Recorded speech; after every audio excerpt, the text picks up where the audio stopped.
RTT and Some Studios presents Ken and Chris's annual Birthday Bash on Saturday, February 22nd at Faces Brewing Company, Malden, Massachusetts, featuring live music from KCUF.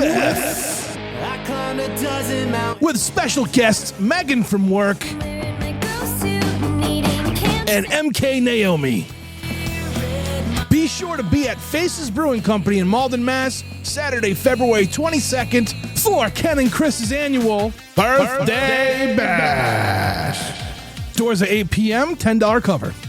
Hey guys, Trev from the Struggling Artist Podcast, and I want to talk to you real quick about Struggling Artist Record Club. The Struggling Artist Record Club is a vinyl record subscription service where I hunt and curate the best punk and punk-adjacent music out there and mail their record to your door each and every month. Imagine finding your new favorite band from across the country without ever having to leave the house. It doesn't get much better than that. The excitement of discovering new music just got that much easier. As a member of the Struggling Artist Record Club, you are going to receive some of the best music you've ever heard from bands you may never even heard of. Whether you've been collecting records for years or just starting out, the Struggling Artist Record Club is designed specifically for you. And right now, all new members get a Struggling Artist Record Club exclusive along with the monthly selection. So head to StrugglingArtistRecordClub.com, pick a membership, and start building that collection today. Hey, this is Rev from the Drowns, and if you still believe in rock and roll, then keep the dial set here at the Struggling Artist Podcast. You're listening to the Struggling Artist Podcast. People need to be entertained. They need the distraction. With your host, Trev Allen. I wish to God that somebody would do something to block out the voices in my head for 5 minutes.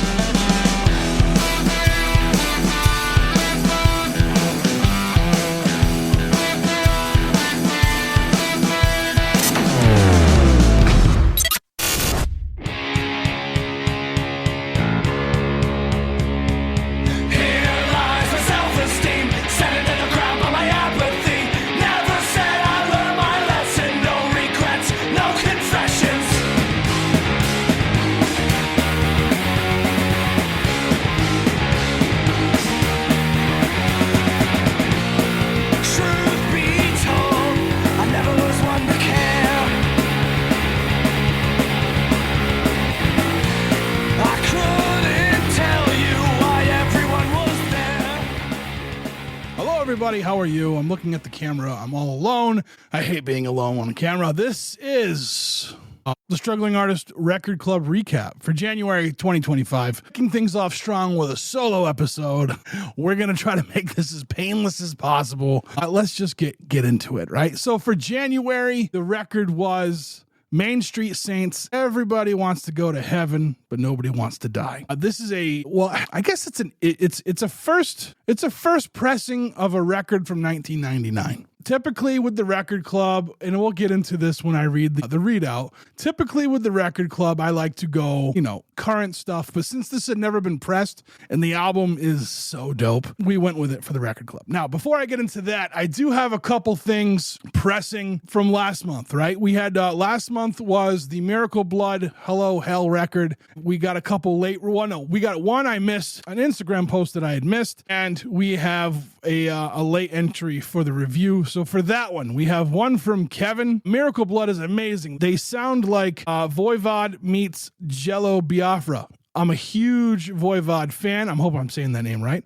I actually studied guitar with Dan Chewy for a couple years. I actually saw the Dead Kennedys back in 1980 before they released their first full length. They were great. Anyway, I love the Miracle LP. I plan on checking out more of their stuff. Thank you, Kevin. Now, the other one I have for Miracle Blood comes from Bill. Bill says, this was an Instagram post that I missed. Punk of the month came late in December, loud hardcore with a goth back vibe. The title track alone makes me want to clothesline a pro football runner or a pompous executive. That was my favorite review of Miracle Blood, for sure. It's a vicious album. Now, before we get into today's stuff, for this month's, for January's release. I don't know, we're doing video. So let me show you what it looks like. So here's the cover, right? We have this cover right here. The Main Street Saints, Nobody Wants to Go to Heaven, and then if you flip it over, you get the rest of the album, but Nobody Wants to Die. Now, this is like classic street punk, oi, whatever, like mix from the 90s, right? This is what got me into punk rock, was stuff like this. I didn't know this album then. I learned about it recently. I actually learned it through Mark Lind, who had the record club before me. We all know who Mark is. He's a legend. And I went and listened to the digital version and bought it. I bought all their stuff. And then he hooked me up with Dan Moody, who was the gentleman who put this record out. The name of his label, hold on, I got it right. I have so many props for today. The name of his label is Street Rat Records. Dan, you're doing the Lord's work putting out records like this, especially stuff that deserves to be pressed, that never had a chance to being pressed. Yeah, so with the record, hold on, so that came with the record, right? You get the record, woof. Well, that's the cover, but then you get the actual record. The record comes, he sleeves it for you, right? This is for collectors. This is what we want, right? We want it sleeved, a little artwork on there. That's pretty dope, right? And it comes with like a little newsletter that he puts with it about the label. The inner sleeve, which would hold the record normally, it's just dope. It's a collage of things with some writing about the band. It's a little oversized, and that's okay. I kind of like that. It would look good in a frame, you know? So that's the record. That's the actual record that everybody got. I'm going to read the Record Club readout right now. Friends, Happy New Year. Happy new music. Well, maybe not this month. I wanted to kick it off 2025 with a oi. And to do that, I felt necessary to take it back to 1999. I was graduating high school that year, and the music was incredible. Rock and roll and hip-hop ruled the land. I didn't know it at the time, but there was an oi band out in Kansas City doing their thing, and I wouldn't discover it until 26 years later. I'm old. When it finally made it to vinyl. Main Street Saints, Everybody Wants to Go to Heaven, but Nobody Wants to Die, is everything that got me into punk rock, just from a different part of the country. I don't typically send reissues, old records, anything like that often. For me to use this Main Street Saints record, it means something. It's that good. Oi meets street rock and roll all day long on this one. And Dan from Street Rat Records was kind enough to send a little thing about what he does and the band for you all. So just enjoy that as well. As mentioned above, this is one of the first vinyl pressings. We are a part of history. And I fully mean that. This was the first pressing of a record that deserved to be pressed when it was dropped. This is a part of history. Main Street Saints. All right, here we go. For you youngsters out there, way back when, in the early 21st century, in the late 20th century, we didn't have streaming services. To find music, you had to hunt through record shop columns in storage racks and all that stuff. And like a lot of stuff we learned about was on the radio. Now, the radio wasn't always meant to be rock and roll, right? Radio, and I've talked about this on my podcast. If you don't listen to the normal show, you're going to hear it now. And if you've listened to the normal show, you're going to hear it again. So deal with it. Rock and roll is underground music. It always has been. Hip hop was underground music and always has been. It was brought to the forefront and it lived on the radio for a time. But terrestrial radio is all but dead. Independent radio is basically dead. So we don't get to hear stuff like Main Street Saints on the radio unless you were in that region of the country during that time. Right. I had Flatfoot 56 on the podcast before. We talked about that with them. They were doing the Celtic punk thing at the same time the Dropkick Murphys were doing started the Celtic punk thing. And they didn't know about each other. They didn't know who each other were because we didn't have the World Wide Web for networking. You know what I mean? And the Main Street Saints fits in that whole category, what they were doing back then. It was very much street rock and roll and oi mixed together. And this album is just as elite as the early Dropkick Murphy records and the Flatfoot 56 records. You can look it up on Google. You're going to find hundreds of reviews of this record from other people who didn't get it through the Record Club. We're just going to go through the Record Club stuff today. Now, before I get into Dave's super long emails, Dave's email is 4 pages long, but it was 8 pages today. Let me tell you why. When I first printed it out, I didn't realize I had labels for my records that I label all my records for. I'm crazy. I do a Dewey Decimal System.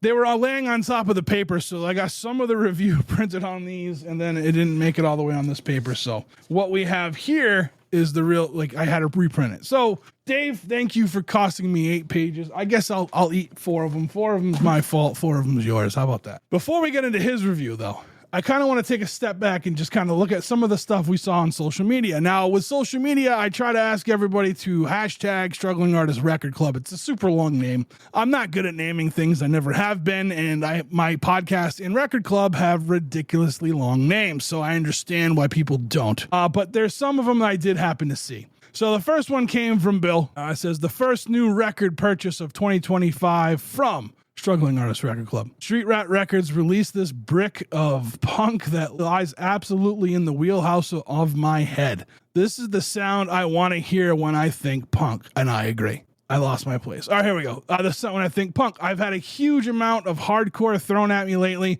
and it's been good, but some good as hell oi makes the sun shine. This will be among the best of 2025, I guarantee it. Main Street Saints, everybody wants to go to heaven. And then he goes on, he puts a comment in there. He goes, I forgot to mention, I heard this and I went to Bandcamp and bought all the digital versions immediately just so I can play them in my car. And I highly suggest you do the same. You go to Bandcamp, you can get the whole discography for like less than $20, which is amazing. It's amazing in today's market where eggs cost you $17. Pick up Main Street Saints discography for less than that. That's all I gotta say. Another one from Katie. Does this ever happen to you? You see something like a book or a record and you want it, but something stops you from buying it right then and there. I'm not talking about not having the means to buy it straight away, just more of a feeling that it's not the right time. That was me with this record. So I've waited, and then today it shows up on my doorstep, courtesy of Struggling Artist Record Club. There's always a reason. Also, if you check out this band and like what you hear, please, for the love of all of us still good in this world, check out The Uncouth. Missouri has always had great bands making amazing music, but if you're an outsider, you got to know where to look. Damn it, Trev. Now you got me all nostalgic tonight. Struggling Artist Record Club. That was a great one. Let me talk about this for a second here. A lot of stuff I've heard from Missouri, and I've found some awesome bands from that area, come from Kate. Katie's a diehard punk rocker, fantastic poet, and she never steers me wrong. And like a lot of the bands I like from that area come from her. So I'm happy that she was surprised with this one again, So cool. Let's see. We got another one. This is from Chris. Heck yes, discovered this band in the mid-90s. Psyched that it was finally released on vinyl. Struggling Artist Record Club. Right on. And then he's got the other 2 records. Oh, that's cool. I didn't know that. Oh, that's pretty rad. Nice. I'll have to check. I have them on digital, but I'll have to see if I can find them on vinyl for myself too, for my collection. All right, another one from Kevin. Let's see. I like the Main Street album. I like the Main Street Saints album. I was a bit put off by the skinhead thing. I remember the neo-Nazis starting fights at punk shows, and inspiration DK's Nazi punk fuck off song.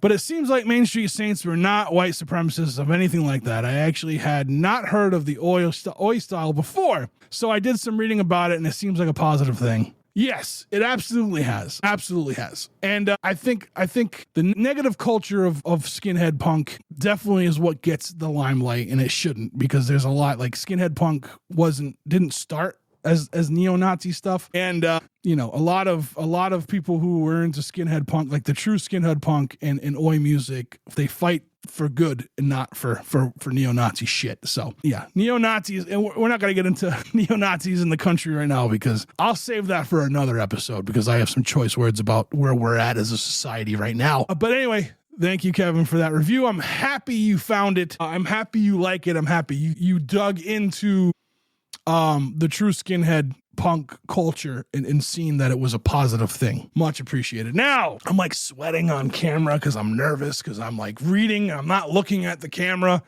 All right, I apologize. All right, here we go. This is from Dave. Now, I haven't read this yet. It just cost me 8 pages of paper. As Johnny Baum gazed into the dark gray clouds overhead, he hoped the weather would hold up during his band's performance in the parking lot of a strip club. He and his bandmates quickly plugged their amps into the store's electrical outlet, knowing that their weekly shows were never officially booked. This made them vulnerable to be kicked out by police or store owners. This urgency pushed him to pour his heart and soul into their music. After 2 songs, a group of racist skinheads entered the scene and started moshing, weapons in hand. It didn't take long before someone got injured, sparking the usual chaos. Now, I'm going to pause. For anyone just joining us that's never heard these recaps before, now you're seeing a recap. Dave, our beloved member Dave, reviewer Dave, he tips the creativity hat a lot with these. So these are a work of fiction until he gets to his review and his real thoughts of the record. Sometimes the real thoughts of the record is only a sentence long, but I still get 6 pages of things to read. All right, sorry. Let's see. Sparking the usual chaos. This time, however, the strippers long before someone... Wait, where are we, Dave? This time, however, the strippers decided to join in the fray, rushing out, many either completely naked or only partially clothed. Dave, are you going to get me in trouble here? They begun hurling objects at the racist skinheads, and soon everyone was caught up in the mayhem. The racist skinheads shifted their focus to the strippers, grabbing at their breasts and taking advantage of the chaos. There were screams and shouts, creating a horrifying cacophony. Johnny Bomb took a moment to absorb the chaotic scene. Was this what he envisioned when he started playing unbooked shows with his band, the Main Street Saints? Again, work of fiction, okay? You're going to get me in trouble, Dave, with all this crap. All right, hold on. A week later, Johnny and the Saints were scheduled to play their weekly show, this time in a library. They quickly set up and began performing. The looks on the faces of the attendees when they opened with the 16 tons were genuinely priceless. You load 16 tons, what do you get? Another day older and deeper in debt. St. Peter, don't you call me man, because I can't go. I owe my souls to the company store. Surely no racist skinheads would show up here, but he was mistaken. One was already lurking, pretending to read a book. How did they always find out before the secret shows? All right. A week later, Johnny Bomb had chosen another bold venue, the local police station parking lot. Surely the racist skinheads wouldn't dare to show up here. However, after one song, they arrived, bats in hand. The police quickly shut down the show after 2 songs. The racist skinheads, showing no fear, grabbed instruments and tried smashing them over the cops' heads. After this failure, Johnny began to reconsider his life choices. You see, 10 years prior, he had a bomb implanted inside of him that would detonate if he didn't play oi music at least once a week. Okay, this is fiction, okay? I just want to reiterate, this is fiction. He struggled to secure legitimate venues as it was well known that their shows often ended in violence. Johnny had fallen in love with oi music after hearing bands like Coxbar, Sham 69, Blitz, and Cockney Rejects during his youth. However, he was a small kid and didn't have a growth spurt until his later teens, when he began dressing as a skinhead and attending shows. He faced ridicule and mockery from older skinheads because he looked like a young child. The bullying was so intense that he felt forced to give up attending shows and dress the way he wanted. Instead, he listened to bands he adored in secret. This worked for a while, but ultimately he had to be part of the scene that he loved. So he devised a plan. A friend of his father was a scientist, and he blackmailed him into surgically implanting a bomb beneath his skin. It would explode if he did not perform oi music at least once a week. Fiction, okay? He quickly assembled a band, the Main Street Saints, and had only 2 days to write a song or else risk detonating the bomb. With just 2 hours to go, he persuaded his band to play their single song in the parking lot of a grocery store. When the racist skins showed up, the Main Street Saints fled into the store, igniting a massive food fight that left the grocery store in shambles. This destruction marked their reputation, permanently barring them from legitimate venues, forcing their shows to be held in laundromats, Walmarts, coffee houses, and any other location with electricity. All right. Now, before I continue, I wanted to address something. I do know how to read. I am missing my cues here while I'm reading this, and I apologize for that. I'm nervous that I'm on camera doing this alone. Thanks. Johnny's strategy worked. Not only did the scene accept him, but he eventually became its leader. His passion and determination impressed everyone, leading them to promote him to a head honcho. However, for this current week, the Main Street Saints found themselves uncertain about their next show. Johnny had never before kept them in the dark. It was now Friday, with no word from him, and concerns were rising. A decade of performing weekly and battling racist skinheads had begun to take its toll on Johnny, so he devised a final plan. He boldly showed up at a gathering of racist skinheads and started hurling insults. As expected, they flexed their muscles, brandished their weapons. Johnny was organized and meticulous in his planning, so he was confident that this plan would be a success. As the racists launched their attack, the bomb detonated. It resulted in a mass tragedy claiming the lives of hundreds and effectively bringing an end to the Main Street Saints. Excuse me. Fiction. God damn it, Dave. I'm going to make you be a part of this show and just read these every month. I don't have to get like people hitting me up going, what was that? You know? All right, some bandmates viewed his actions as selfish, but in Johnny's mind, it was the perfect decision. He took down hundreds of racist skinheads and left a note urging the scene never to allow such racist skins to regain strength. If they took his words to heart, it would have been worth the devastation, as the skinheads had caused too much pain and destruction to the scene and society at large. Now, turning to the album review. Again, see, actually, he did a pretty good job with this review. All right, sorry. Turning to the album review. Nostalgia plays a significant role in my perspective. I discovered punk music in 1994. Bands from that era significantly shaped my life. Avail's Dixie, 10 Foot Pole's Rev, Bad Religion's Stranger Than Fiction, and Swingin' Utters stand out. For this review, I'll focus on the last one. When I first heard the Swingin' Utters album called The Streets of San Francisco, I fell in love with the raw, catchy street punk anthems. Back then, without the internet, discovering other bands with a similar sound was difficult. As I stated, most of the scene revolved around Lookout Records, Fat Records, and Epitaph Records, making Oi albums a rare find. True. When I stumbled upon those records, I cherished them even more. 3 years later, in 1997, the Dropkick Murphys released one of the greatest Oi albums of all time, Do or Die. Again, due to limited internet access, finding Oi albums was challenging since most labels were focused on melodic, skate punk, or hardcore. These albums thus mean a great deal to me since they were rare back then. Agreed. And I also want to say, when I talk street rock and roll, it definitely has like the Oi stuff definitely fits in there. And the reason why is because like growing up in New England, you know, I didn't discover the Dropkick Murphys and the Ducky Boys and the Unseen and Darkbuster. I mean, I can keep going. The Welch Boys and the Blue Bloods. Like I didn't discover these bands until I was a little bit older because we didn't have the access we had. Even when the internet started, like I didn't get on there and go, you know, Oi bands, you know what I mean? I didn't know. But I'm happy like we have that access now. We can find things, right? A lot of these bands I found through, and this is Trev talking, not Dave. A lot of these bands, we're going to get back to Dave, okay? Dave can take a fucking breather for a minute. A lot of these bands that I found were through like Pandora. Well, I went to a Dropkick Murphy show. My buddies liked them. They introduced me to them. I went to a show and that kicked off everything.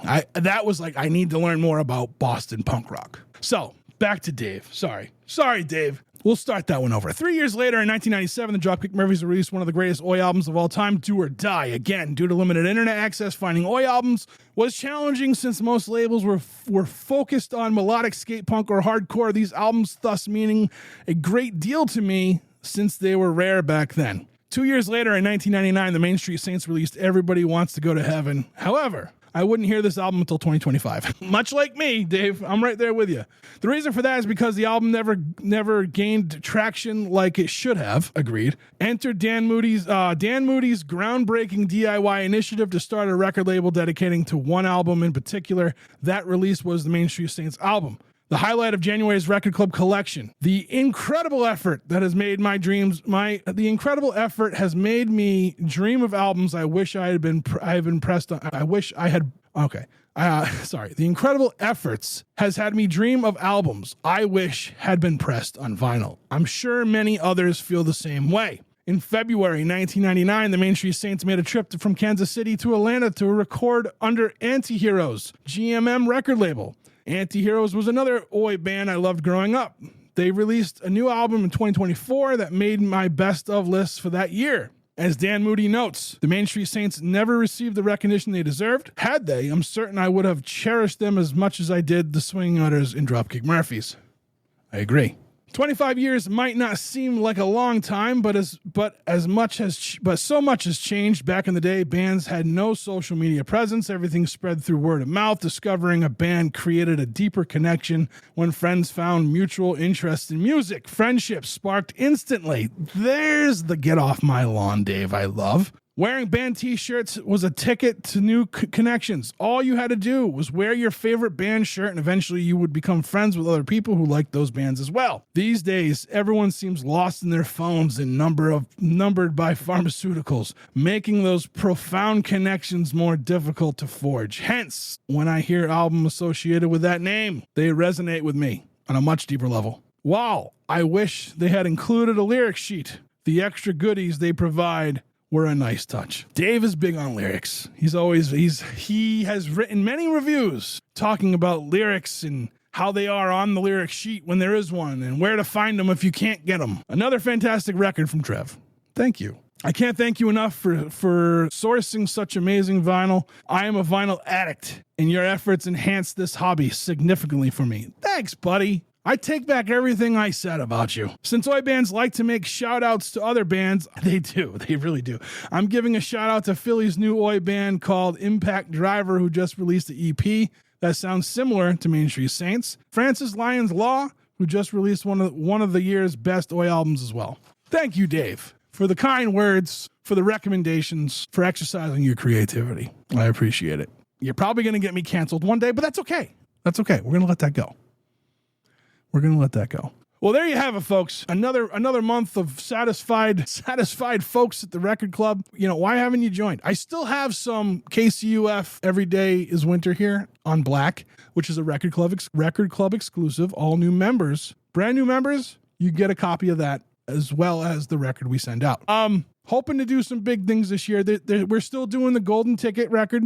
If you don't know what that is a record that someone at random will be selected and they get an extra record. Hopefully we're going to be able to get some 7 inches in there in your hands this year as well. In addition to, so you'll always get an LP. You'll always get an LP. And most of the time you're always going to get an LP, and most of the time you're going to get something extra from the bands. We have a secret website where, if you're a member, you have access to it, and you can get all the readouts, which was the thing I read in the beginning that I wrote. And then you can get access to all the readouts and all of the extra features that, some of the bands will send thank you letters. They'll write up an EPK and show you where you can get lyrics for the record if it didn't come with them, stuff like that. Yeah. So join the record club, strugglingartistrecordclub.com. Give it a shot.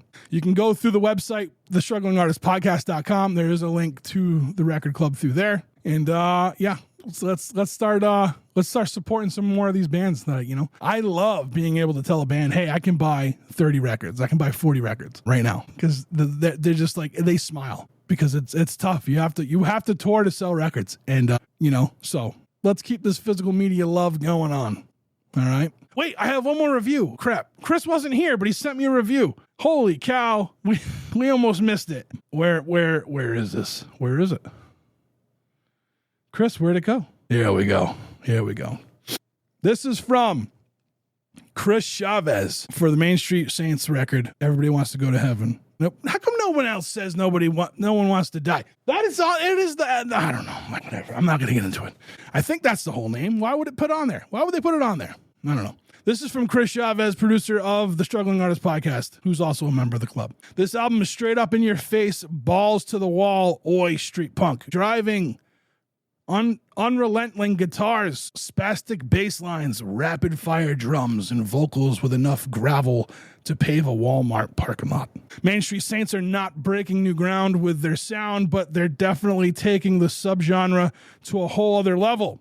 I don't think Chris caught on that this album's from 1999. I may have to reach out. This is a summer driving album for me. If you know Chris, albums, he divides them into seasons. You can listen to the Struggling Artist Turntable episodes if you want to hear more about him and his seasons. I can't wait to put the windows down and turn the volume up when the warmer weather comes back around. Another great addition to my vinyl collection. Thank you, Chris. Thank you. All right, that's it. We're getting out of here. Hope you all enjoyed this. We'll see you later.